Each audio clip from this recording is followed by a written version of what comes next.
Welcome to another Ask Us Anything Live with me, Kate R. for Intrepid English.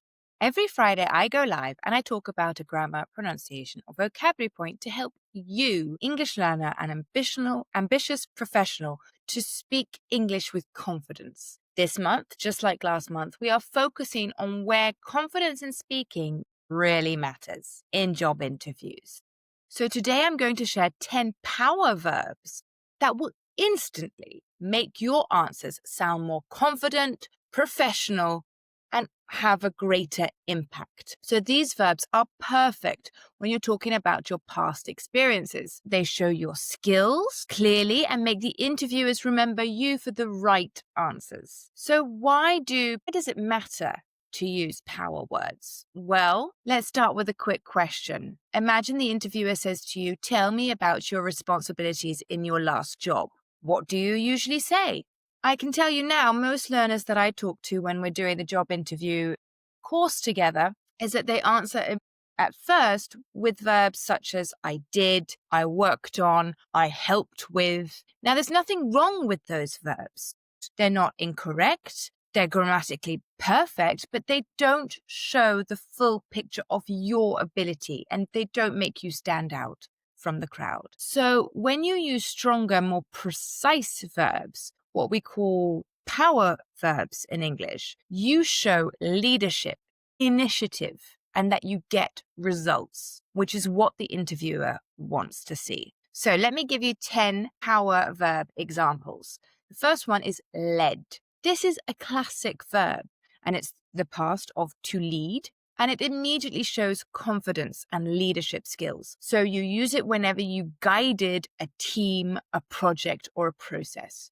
For example, I led a small team to deliver a new digital learning platform on time and under budget. Number 2 would be developed. This is perfect for when you created or improved something. So I developed a new onboarding process that reduced training time by 20%. 3 would be implemented. This shows that you turned ideas into action, which is a key skill in any job.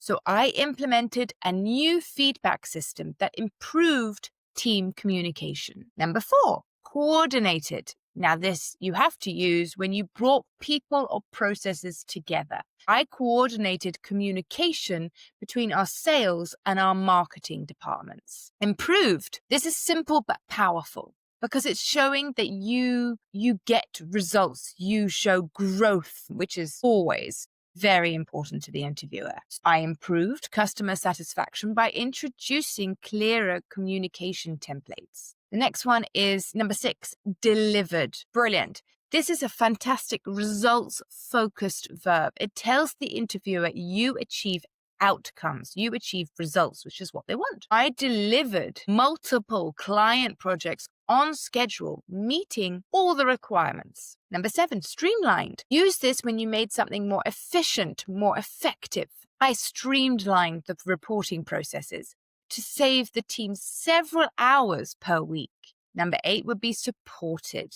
So even if you weren't a leader, this verb shows teamwork and reliability. I supported senior colleagues by preparing reports and coordinating client calls. Managed. This is for responsibility, whether you manage projects, time, or people. We always talk about time management, but we can also say managed cross-functional teams and oversaw timelines and budgets. Number 10 would be achieved. So this verb immediately gives the connotation of success, progress, and memorable results. I achieved a 15% increase in engagement through targeted communication strategies. So these are very powerful verbs, and I don't want you to just memorize them. I want you to practice them with your own examples.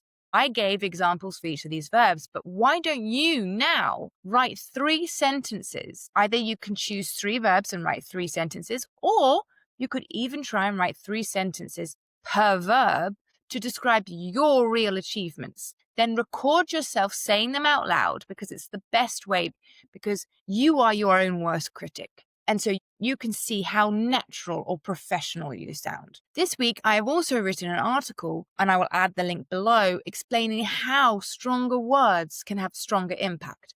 And it truly is a must read if you want to improve your vocabulary in English and have more confidence speaking, which is obviously the most important thing that you could be doing if you're going to be preparing for an interview. And at Intrepid English, we are helping learners like you talk about their professional experiences with clarity and confidence. So as I mentioned, we have a job preparation course that I've been doing with some of our students, and they have actually achieved the results they wanted. They have got their dream jobs. So in this preparation course, there are lots of lessons with useful expressions and vocabulary and exercises for you to do.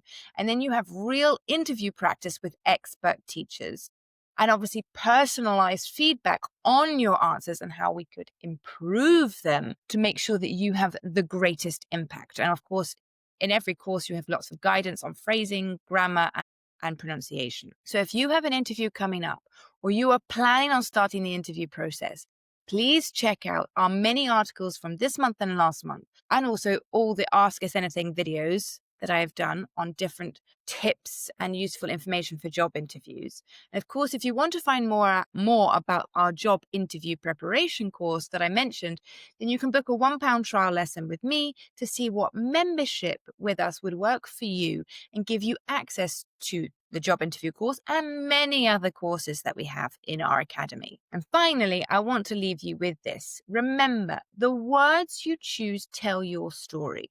So use strong, precise verbs to make an impact and let the interviewers see how confident, how capable, how professional you really are. So in the meantime, I hope you have a wonderful weekend. Next week, we're going to be talking about body language. And then at the end of the month, I'm going to be talking about what spooky words are really, really amazing words to use, not just when it is Halloween, but throughout the year. So I hope to see you for my next Ask Us Anything Live. And of course, if you have any questions, please comment below. Bye from me.